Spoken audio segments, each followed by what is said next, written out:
Summer வந்தாச்சு. What's your plan for this holiday? எங்க கிட்ட விட்டுருங்க, நாங்க பாத்துக்கிறோம். VGT Holidays. GT Holidays, South India's #1 travel brand. Vijay வந்து ஒரு அன்பு கட்டளையாகவும் ஒரு காட்டமான ஒரு கட்டளையாகவும் விட்டுருந்தா கூட இந்த இளங்கன்று பயமறியாது அப்படின்ற மாதிரி இந்த கூட்டத்தை எப்படி சார் பார்க்குறீங்க? இல்லை, அந்த கூட்டம் வந்து நீங்கள் ஒன்றுமே குறை சொல்ல முடியாது. ஏன்னா விஜயை பார்க்கணுங்கிற பல வருட கனவு அவங்களுக்கு நிறைவேறும். ஏதோ இந்த தீவுத்திடல் கண்காட்சி பார்க்க போகிற மாதிரி விஜய் பார்க்குறதுக்கு இந்த கூட்டம் வந்து நிற்கிது. அப்போ இது எப்படி கண்ட்ரோல் பண்ணுறது அப்படிங்கிறது ஒரு பக்கம் விஜய்க்கும் புரியல, இன்னொரு பக்கம் காவல்துறைக்கும் புரியல. ஆனால் ஷூட்டிங் போகும்போது ஏன் சொல்லிட்டு வரணுங்கிற கேள்வி இருக்கு. அப்போ ஏன் அதை சொல்கிறாருங்கிறதுக்கு ஒரு காரணம் இருக்கு. அதுதான் இங்கே என்ன சொல்லப்படுது அப்படின்னா, அரசியலில் தன்னை வந்து ஒரு கிள்ளுக்கரையாக நினைக்கிறாங்க. இந்த ரசிகர் கூட்டம் வந்து என்ன பண்ணிடும், இது மாதிரி பல கூட்டங்களை நாங்கள் பார்த்தோம் அப்படின்னு ஒரு மாதிரி நம்மளை நினைக்கிறாங்க. நமக்கு பின்னால் எவ்வளோ பெரிய ஃபோர்ஸ் இருக்குங்கிறத நம்ம இவங்களுக்கு காட்டணும். முதல் முறை செய்தியாளர்களை சந்திச்சிருக்காரு அப்படின்ற ஒரு விஷயம். ஆனால் இது செய்தியாளர் சந்திப்புன்னு நீங்கள் சொல்கிறீங்க பாருங்க. இது ஒரு பக்கம் இருந்தாலும் செய்தியாளர்களை சந்திச்ச காரணம் என்னன்னா அஜித்தே சந்திச்சார், அதனாலதான் விஜய் சந்திக்கிறார். விஜயை விட அஜித் ப்ரெஸ்ஸை ஹேண்டில் பண்ணுறது ரொம்ப சூப்பராக. ஓகே, அவருடைய ப்ரெஸ் மீட்லாம் நாங்கள் பல முறை போயிருக்கோம், ரொம்ப அழகாக ஹேண்டில் பண்ணுவோம். என்னோட மாற்றத்துக்கு என்னோட இந்த வாழ்க்கைக்கு முக்கியமான காரணம் ஷாலினி அப்படின்னா மிகப்பெரிய பங்கு வகிக்கிறாங்களோ. எப்போவுமே வந்து அவங்க வந்த பிறகு அவர் வாழ்க்கையில் ஒரு பெரிய மாற்றம் இருக்கு. ஓகே, அது வந்து நாங்கள் கண்கூடா பார்த்தோம். அவர் வந்து அவருடைய ஒழுக்கம் சார்ந்த விஷயங்களில் நிறைய கேள்விகள் திருமணத்துக்கு முன்பு நிறைய விஷயங்களை நானே கூட எழுதியிருக்கேன். ஆனால் அந்த திருமணத்திற்கு பிறகு அவர் தன்னை வந்து முழுமையாக ஒரு ஒரு மனைவிக்கான ஸ்தானத்தை நம்ம கொடுக்கணும், அவங்களுக்கான மரியாதை கொடுக்கணும்னு அவர் வந்து. அஜித்தை வந்து யார் இயக்க போறாங்க அப்படின்னு ஒரு விஷயம்னா யார் சார் உறுதியா இருக்கு? தனுஷ் வாய்ப்புகள் இருக்கா? அதான் இப்போ உடனடியாக வாய்ப்பு இல்லைங்கிற மாதிரி தான் சொல்லிருக்கு. ஏன்னா இப்போ ஆதிக்கை அவர் கமிட் பண்ணிட்டார். மைத்ரி மூவி மேக்கர்ஸ் நிறுவனம் வந்து மீண்டும் ஆதிக்கையை நாங்கள் வந்து வச்சுக்கிறோம், உங்களோட சேர்ந்து ஒரு படம் பண்ணணும்னு பேசும்போது அவர் ஆதிக்கை டிக் பண்ணிட்டார். முக்கிய நிலையை உடனுக்குடன் குறிஞ்சிது வேலையாக தெரிஞ்சுக்கல ஆதன் செயலை டவுன்லோட் பண்ணுங்க, டிஸ்கிரிப்ஷன் லிங்க் இருக்கு. ஆதன் சினிமா நேரில் அனைவருக்கும் ஒரு பெரிய வணக்கம் அண்ட் வெல்கம் டு ஷோ. இன்னைக்கு நம்ம கூட ஆதன் சார் இணைஞ்சிருக்காங்க. வழக்கம் போல நிறைய விஷயங்கள் நம்ம கேட்டு தெரிஞ்சுக்க போறோம். வணக்கம் சார். வணக்கம், எப்படி இருக்கீங்க சார்? நல்லா இருக்கேன் சார். கோயம்புத்தூர்ல இருந்து தொடங்குறதா இல்ல மதுரையில இருந்து தொடங்குறதான்றது சந்தேகம் தான் சார், வேற ஒன்றும் இல்லை. என் பின்னாடி யாரும் வராதிங்க, நீங்க வர்றது வந்து என்னோட வேலையா நான் ஷூட்டிங்க்கு போறேன் அப்படின்னு விஜய் வந்து ஒரு அன்பு கட்டளையாகவும் ஒரு காட்டமான ஒரு கட்டளையாகவும் விட்டுருந்தா கூட இந்த இளங்கன்று பயமறியாது அப்படின்ற மாதிரி இந்த கூட்டத்தை எப்படி சார் பாக்குறீங்க? இல்லை, அந்த கூட்டம் வந்து நீங்கள் ஒன்றுமே குறை சொல்ல முடியாது. ஏன்னா விஜயை பார்க்கணுங்கிற பல வருட கனவு அவங்களுக்கு நிறைவேறுது. அப்போ அவன் வந்து அவனை அறியாமல் பரவச நிலையில் போய் ஒரு வேலையை செய்கிறான், குதிக்கிறான், பறக்கிறான், என்னென்னவோ பண்ணுறான். ஆனால் அது ஒரு ஒழுங்குக்குள் இருக்கணும், அதுதான் சரி. ஆனாலும் இது கண்ட்ரோல் பண்ண முடியாத ஒரு இடத்துக்கு போயிடுச்சு. இப்போ விஜயோ அல்லது அவருடைய பவுன்சர்களோ இறங்கிலாம் அந்த கூட்டத்தை கண்ட்ரோல் பண்ண முடியாது. ஒரு பக்கம் காவல்துறைக்கே பயப்பட மாட்டேங்கிறாங்க. ஒருத்தர் வந்து பெரிய லத்தியை வச்சுக்கிட்டு இதை தாண்டி வரக்கூடாதுன்னெலாம் மிரட்டுறாரு. அடுத்து விஜய் வந்தோன்னா 5வது நிமிஷம் எல்லாமே கொலாப்ஸ் ஆகி எங்கெங்கே ஓட ஆரம்பிச்சிடுறாங்க. அப்போது ஆனால் நல்ல வேலையாக இந்த இடத்துல வந்து காவல்துறை பக்குவமாக நடந்துக்கிறதையும் நம்ம சொல்லணும். அவங்க திடீர்னு தடியடியில் ஈடுபட்டு கூட்டத்தை ஒழுங்குபடுத்துகிறேன்னு இறங்குனாங்கன்னா நிச்சயமாக உயிர் சேதத்தில் கூட போய் முடியும். நம்ம நிறைய பெண்கள், குழந்தைகள், வயசானவங்க எல்லாருமே வந்து நிற்கிறாங்க. மதுரையிலலாம் பார்த்திங்கன்னா ரொம்ப ரொம்ப வயசானவங்களாம் வந்து நிற்கிறாங்க. இப்போ பேர பிள்ளைகளை கூப்பிட்டு வந்து நிற்கிறாங்க. ஏதோ இந்த தீவுத்திடல் கண்காட்சி பார்க்க போகிற மாதிரி விஜய் பார்க்குறதுக்கு இந்த கூட்டம் வந்து நிற்கிது. அப்போ இது எப்படி கண்ட்ரோல் பண்ணுறது அப்படிங்கிறது ஒரு பக்கம் விஜய்க்கும் புரியல, இன்னொரு பக்கம் காவல்துறைக்கும் புரியல. ரெண்டு பேருமே இதை வந்து அதிரடியாக பண்ண முடியாது. அதுக்காக வீட்டை விட்டு வெளியில் வராமலும் இருக்க முடியாது. மீட்டிங்க்கு வந்தாருன்னா அவர் சொல்லிட்டு வரதில் ஒரு நியாயம் இருக்குது. ஆனால் ஷூட்டிங் போகும்போது ஏன் சொல்லிட்டு வரணுங்கிற கேள்வி இருக்குது. அப்போ ஏன் அதை சொல்கிறாருங்கிறதுக்கு ஒரு காரணம் இருக்கு. அதுதான் இங்கே என்ன சொல்லப்படுது அப்படின்னா, அரசியலில் தன்னை வந்து ஒரு கிள்ளுக்கரையாக நினைக்கிறாங்க. இந்த ரசிகர் கூட்டம் வந்து என்ன பண்ணிடும், இது மாதிரி பல கூட்டங்களை நாங்கள் பார்த்தோம் அப்படின்னு ஒரு மாதிரி நம்மளை நினைக்கிறாங்க. நமக்கு பின்னால் எவ்வளோ பெரிய ஃபோர்ஸ் இருக்குங்கிறத நம்ம இவங்களுக்கு காட்டணும் அப்படிங்கிற ஒரு சூழலை கட்சிகளே உருவாக்குது. ஸோ அதனால் அவர் என்ன பண்ணுறாரு, போகிற இடத்த சொல்கிறார், நான் மதுரையில் இறங்கி கொடைக்கானலுக்கு கார்லேயே போகிறேன் ஷூட்டிங்கிறத தேவையில்லாமல் சொல்கிறாரு. அப்போ அந்த கூட்டம் வந்து அங்கே வருது. ஸோ இது வந்து அரசியலில் தவிர்க்க முடியாது. அரசியலில் நீங்கள் மக்களை சந்தித்து தான் ஆகணும். அப்போ இந்த மக்கள் கூட்டம்ங்கிறது எப்படியோ வரும், என்னென்ன உணர்வோடையும் வரும். அண்ணா செத்தப்போ ட்ரெயின் மேலே படுத்துட்டு ஒரு கூட்டம் வந்துச்சு. ட்ரெயின் கிடைக்கல, சென்னைக்கு வந்தாகணும். கொள்ளிடத்தில் வந்து அந்த மேம்பாலம், ரயில்வே மேம்பாலம் இருக்கு இல்லையா, கொள்ளிடம் ஆற்றை கடக்கும்போது ஒருத்தர் தலை அடிச்சிருக்கு. அடிச்சோடனே என்னமோ சத்தம் கேட்குதுன்னு எல்லாம் தலையை நிமித்திருக்கான். அடின்னு அடித்து ஏகப்பட்ட பேர் இறந்தாங்க. அப்போ இந்த கூட்டத்துடைய ஒரே நோக்கம் என்னென்னா அண்ணாவை போய் பார்த்துக்கணுங்கிறது தான். இப்போ அண்ணாவோடு கம்பேர் பண்ணாதீங்க, எம்ஜிஆரோட கம்பேர் பண்ணாதீங்கலாம் பல பேர் சொல்கிறாங்க. நம்ம அந்த கம்பேரிசன்கிறது தலைவர்களுக்கான கம்பேரிசனாக நான் சொல்லலை. இந்த கூட்டம் அவங்க ஆர்வம், இந்த கம்பேரிசன் தான் நான் வைக்கிறேன். நான் அதுக்காக விஜய் வந்து அண்ணாவோ எம்ஜிஆரோ சொல்கிற அளவுக்கு நான் மோசம் கிடையாது. இந்த கூட்டம் வந்து ஒரு அன்கண்ட்ரோல்டாக இருக்குது. அது கஷ்டம்தான், எப்படி சரி பண்ண போகிறாங்கன்னு தெரியல. முதல் முறை செய்தியாளர்களை சந்திச்சிருக்காரு அப்படின்ற ஒரு விஷயம். ஆனால் இது செய்தியாளர் சந்திப்புன்னு நீங்கள் சொல்கிறீங்க பாருங்க. அதுதான் சார், செய்தியாளர் சந்திப்பே இல்லை கூட எல்லாருமே இப்போ மென்ஷன் பண்ணுறதுன்னா, இத்தனை நாளாக நீங்கள் கேட்டீங்களே செய்தியாளர் சந்திக்கல, எங்கள் விஜய் அவர்கள் சந்திச்சிட்டாங்க பார்த்தீங்களா, அது எப்படி சார் எடுத்துக்கிறீங்க? விஜய் அவர்களே ஒரு இன்கம்ப்ளீட்டாக தான் அதை முடிச்சார். ஏன்னா வந்து எல்லாருக்கும் எதுனா வாழ்த்துக்களை சொன்னாலுமே கூட அது இன்கம்ப்ளீட்டாக தான் இருந்துச்சு. அது எப்படி எடுத்துக்கிறது? இல்லை, அது செய்தியாளர் சந்திப்பெல்லாம் நீங்கள் எடுத்துக்கவே முடியாது. போகிற இடத்துல மைக்கை வச்சுட்டு நிற்கிறாங்க, அவங்கள்ட்ட இன்னொரு சந்தர்ப்பத்தில் பார்க்குறேன்ட்டு போயிட்டார், அவ்வளோதான். இது வந்து அந்த கணக்கிலேயே வராது. செய்தியாளர் சந்திப்புனா நீங்கள் ஒரு இடத்துல உட்காந்து எல்லாரும் கேட்குற கேள்விகளுக்கு பதில் சொல்கிறது தான் செய்தியாளர் சந்திப்பு. ஆனால் நான் என்ன சொல்கிறேன், நீங்கள் அதற்கு தயாராகாத நிலையில் நீங்கள் அவங்கள பார்க்கணுன்னு அவசியம் கிடையாது. உங்கள் கருத்துக்களை நீங்கள் மக்கள்கிட்ட சொல்கிறீங்க. செய்தியாளர்கள்ங்கிறது நடுவில் வந்து ஒரு கருவி தான். நீங்கள் சொல்கிறத மக்கள்கிட்ட சொல்வதற்கான ஒரு கருவி தான் அவங்க. அப்போ நான் அவங்கள சந்தித்து தான் அந்த கருத்தை மக்களுக்கு கொண்டு போகணுங்கிற அவசியம்லாம் இல்லை. நான் எல்லாருமே வந்து பெரிய படித்த அண்ணாவோ கலைஞராகவோ இருக்கணும்னு அவசியம் இல்லை. கலைஞர் படிக்காதவராக இருந்தால் கூட அவருடைய புலமை, அவருடைய பேச்சுங்கிறது வேறு, அவருடைய வாக்கு சாதுரியமே வேறு. எல்லாரும் அதுமாரி ஆக முடியாது இல்லை. ஒவ்வொருவருக்கும் ஒரு ஸ்கேல் இருக்குது. அந்த ஸ்கேலை தாண்டி நீ வந்து நிற்கணும்னு யாரையும் சொல்ல முடியாது. நீ நிஜமாகவே நல்லவரா, மக்களுக்கு ஏதோ செய்யணும்னு நினச்சி வரியா, அவ்வளோதான். நீங்கள் அந்த அளவோடு தான் ஒருத்தரை பார்க்கணுமே தவிர, இப்போ காமராஜர் இருந்தார், எவ்வளோ தமிழகத்துக்கு நல்லது பண்ணார். அவரை பற்றி கேள்விப்படும் போதெல்லாம் நமக்கே வந்து அவர் வாழ்ந்த காலத்தில் நம்மளாம் நம்ம சின்ன பையனாக இருந்திருக்கு. நான் பிறந்த நான்னு கூட எனக்கு தெரியல. அப்போது அவர் வாழ்ந்த காலத்தில் நம்ம அவர்கிட்ட ஒரு பார்த்து இல்லையேன்னு ஒரு ஏக்கம் வருது இல்லை. அப்போ அதுக்கு படிப்பு அவசியம் இல்லை தானே, படிப்போ பெரிய அறிவோ தேவையில்லை தானே. அப்போ விஜய் வந்து ஏதோ ஒரு விஷனோட வராரு, அவ்வளோதானே. அங்கே உட்காந்து எல்லாருக்கும் பதில் சொல்லி எல்லாரையும் அப்படியே வந்து மிரட்டி அவசியம் இல்லைங்கிறேண்ணா. சரி, இந்த கூட்டம் கோவையாக இருக்கட்டும், மதுரையாக இருக்கட்டும், இன்னும் மதுரையில் வந்து அந்த பூத் கமிட்டி மாநாடு கூட போடல சார். அதுக்கு வந்து சின்ன சாம்பிள் தான் இந்த கூட்டம். இதில் எதை நிரூபிக்கிறாரு? அந்த இளைஞர்கள் என்ன சொல்ல வராங்க? இதன் மூலிமா அவங்க ரசிகர்களாக இருக்கட்டும், இல்லை இதன் வாயில விஜய் அவர்களாக இருக்கட்டும், என்ன சொல்ல வராங்க? ஆனால் இங்கே பெரும்பாலும் என்ன பண்ணுறாங்க அப்படின்னா, இப்போ இந்த பேய்க்கு பயப்படுறவங்க பாட்டு பாடிக்கிட்டே போவாங்க. ஆமாம், அந்த மாதிரி ஒரு இடத்துக்கு இவங்க வந்துட்டாங்க. எல்லா கட்சியுமே நான் சொல்கிறது இதெல்லாம் ஓட்டா மாறாதுங்க. நம்மளாம் பார்த்துட்டோம் ஏற்கனவே. இது எப்படிங்க ஓட்டா மாறி? ஏதோ விஜயை பார்க்க வந்து நிற்கிறாங்க அப்படின்னு ஒரு ஆறுதலே அவங்களே சொல்லிக்கிறாங்க. இந்த ஆத்திரத்தை தாங்க முடியாமல் இதெல்லாம் எப்படா ஓட்டா மாறும்? ஆனால் நீங்கள் போய் கேட்டிங்கன்னா நான் ஓட்டு போடுவேன்றாங்க. ஓகே, நீங்கள் யாரை போய் கேளுங்க, விஜய்க்கு ஓட்டு போடுவியா? போடுவேன். இது இது இது சம்மந்தமாக ஏதாவது தெரியுமான்னு கேட்டால் தெரிலன்றான். அவர் எதுக்கு வராரு, என்ன கட்சி பேர் கூட சில பேருக்கு தெரில. ஆனால் நான் விஜய்க்கு ஓட்டு போடுவேன்றான். என்னன்னா இந்த ஓட்டுங்கிற பெரிய ஆயுதம் வந்து இந்த அறியாத பிள்ளைய கையில் போய் சிக்கிருச்சு. உள்ளபடியாக அரசியல் தெரியாமல் நீங்கள் ஒருத்தருக்கு ஓட்டு போடுறதுங்கிறது ரொம்ப ரொம்ப தவறானது. இவர் என்ன பண்ணுவார், இவர் நமக்காக வந்த ஆபத்து வந்தவனா இல்லது 10-11ங்கிற அனலைசிங்லாம் இல்லாமல் நீங்கள் ஒருத்தர் ஓட்டு போடுறதுங்கிறது ஆபத்தானது. ஆனால் அந்த ஆபத்து உங்கள் கையில் இருக்குது, அதை ஒன்றுமே பண்ண முடியாது. அதுதானே ஜனநாயகம். ஒருத்தரை நீங்கள் தேர்ந்தெடுத்த பிறகு தானே அவர் நல்லவரா கெட்டவராங்கிறதே உங்களுக்கு தெரியுது.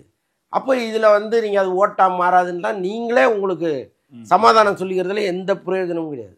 ஒரு ஃபோர்ஸு வந்துருச்சு, விஜய் தலைமையில் ஒரு ஃபோர்ஸ் இறங்கிருச்சு. சரி, அவ்வளோதான். இது எப்படி சமாளிக்க போறீங்கன்னு தெரியல. அவ்வளோதான். மதுரையே நாங்க தான், நீ நாங்க தான், அதெல்லாம் எப்படி சார் பாக்குறீங்க? அந்த அந்த ஒரு எனர்ஜி எப்படி இருக்கு? இல்லை, எப்போவுமே மதுரையில் வந்து சினிமா ரசிகர்கள் வந்து அதிகம். சரி. அவங்க எல்லாருக்கும் ரசிகர்கள் இருப்பாங்க. அங்கே ஒரு குள்ளமணி இருந்தால் கூட அவருக்கு ஒரு 50 பேர் ரசிகர்கள் இருப்பாங்க. ஒரு நேற்று அறிமுகமான ஒரு நடிகருக்கு அங்கே ரசிகர் மன்றம் வைப்பாங்க. அவங்களுக்கு ஏதோ ஒரு வகையில் அது ஒரு ஃபன்னாக இருக்கும்.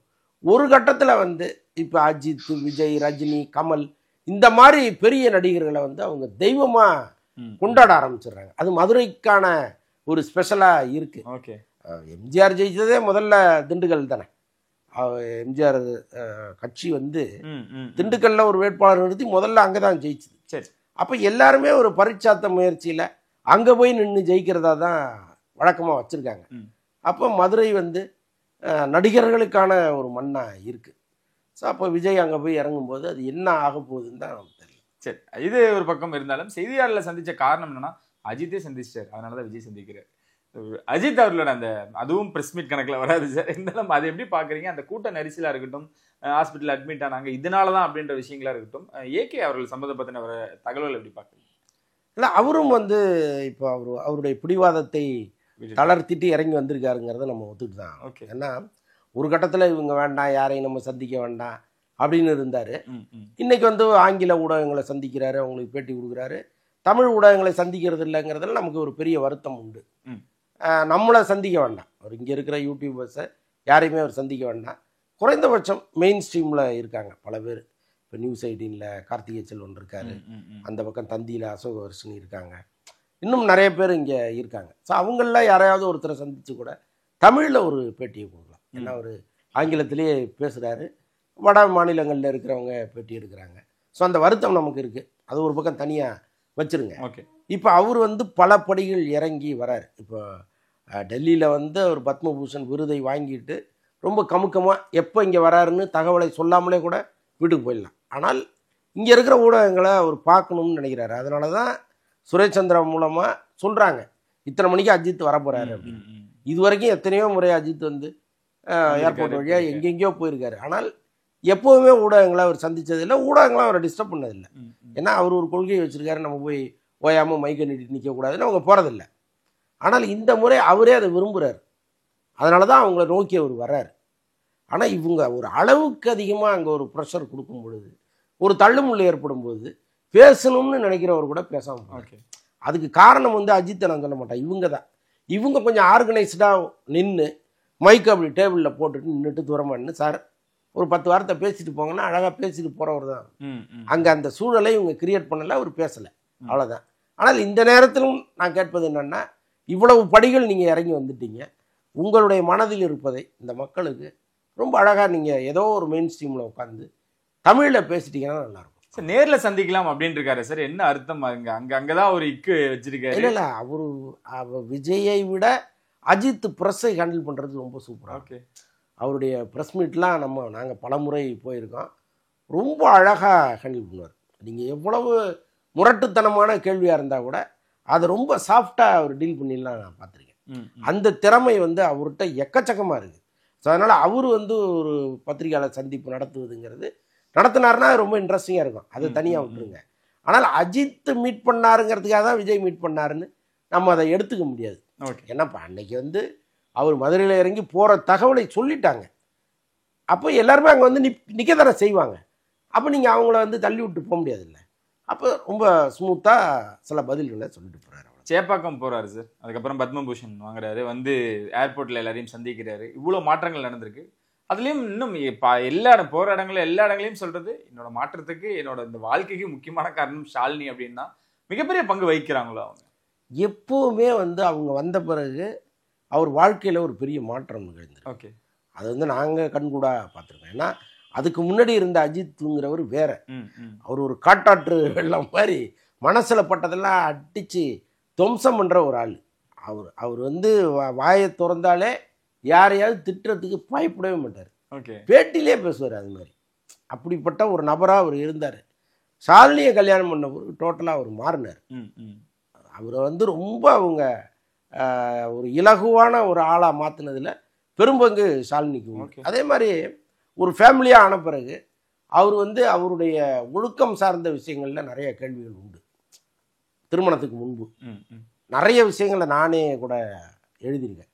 ஆனால் அந்த திருமணத்திற்கு பிறகு அவர் தன்னை வந்து முழுமையாக ஒரு ஒரு ஒரு மனைவிக்கான ஸ்தானத்தை நம்ம கொடுக்கணும், அவங்களுக்கான மரியாதை கொடுக்கணும்னு அவர் வந்து வாழ்ந்தார். அதில் ஒன்றும் மாற்று கருத்தே இல்லை.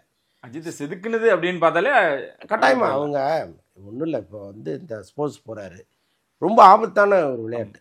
எந்த மனைவியும் ஒத்துக்கவே மாட்டாங்க. ஏன்னா நீங்கள் அந்த விபத்தெல்லாம் பார்த்தீங்க. அவர் ஏதோ பலவித அந்த கவசங்கள் எல்லாம் போட்டுட்டு போய் உட்கார்றாரு, தப்பிச்சு வந்துடுறாரு வெளியில். ஆனால் அது இந்த விபத்துங்கிறது ரொம்ப ரொம்ப மோசமான விபத்து. அது அந்த கார் போகிற வேகம் இருக்குல்ல, அவ்வளோ வேகத்தில் போய் நீங்கள் ஒரு இதில் மோதி அது பல டர்ன் அடித்து நிற்கும் பொழுது நீங்கள் என்னதான் நீங்கள் வந்து மேலே அந்த இதெல்லாம் போட்டிருந்தீங்கன்னா கூட உள்ளுக்குள்ளே அந்த இதயம் ஒரு ஆட்டம் ஆடும், ஒரு பயம் வந்துட்டு போகும்ல. இப்போ இதெல்லாம் வந்து தவறான ஒரு விஷயம் தானே. நம்ம பாடி, ஹியூமன் பாடி எதை தாங்கும்லாம் ஒன்று இருக்குல்ல. அப்போது ஒரு மனைவி அவருக்கு எந்த அளவுக்கு சுதந்திரம் கொடுக்கணும்னு ஒரு சுதந்திரத்தை கொடுக்குறாங்கல்ல. ஸோ அப்போ அவர் வந்து அவங்கள வந்து அவ்வளோ கேர் எடுத்து பார்த்துக்கிறாரு. அவங்களுக்கான மரியாதையை அவர் எல்லா இடங்கள்லையும் கொடுத்துக்கிட்டே இருக்கார். ஸோ அதுதான் வந்து இதில் வெளிப்படுறதை தவிர அவரை வந்து வேறு எப்படி சொல்கிறது. இப்போ நீங்கள் வந்து அவர் மனைவியோடு அவ்வளோ அக்கறையாக இருக்காருன்னு நீங்கள் கேட்குறதுக்காக சொல்கிறேன். எல்லாருமே ஆல்மோஸ்ட் அப்படி தான் இருப்பாங்க. எல்லாருமே அப்படி தான் இருப்பாங்க. ஆனால் அவரை பொறுத்த அளவுக்கு அவர் இப்போ நம்ம ஒரு வேலைக்கு போகிறோம் வர்றோம், அவ்வளோதான், நமக்கு ஒன்றும் ஆபத்தெல்லாம் கிடையாது. ஆனால் அவருக்கு வந்து இந்த ரேஸ் கிரவுண்டில் இறங்கினாருன்னா அவர் அவ்வளோ ஆபத்தான ஒரு விஷயத்தை நோக்கி அவர் போகிறார். அப்போ அவங்க வீடியோவில் பார்த்துட்டு இருப்பாங்க, லைவில் பார்த்துட்டு இருப்பாங்க, எவ்வளவு பதட்டம் இருக்கும். அதை தாண்டி அவருடைய ஒரு ஆசைக்கு ஒரு மரியாதை கொடுக்குறாங்கல்ல, அங்கே தான் வந்து அவர் அவங்கள ரொம்ப மதிக்கிறார். சிறப்பு. இதெல்லாம் இருந்தாலும் அடுத்த இயக்குனர் யார் அஜித்தை வந்து யார் இயக்க போகிறாங்க அப்படின்னு ஒரு விஷயம் தான் யார் சார் உறுதியாக இருக்குது. தனுஷ் வாய்ப்புகள் இருக்கா?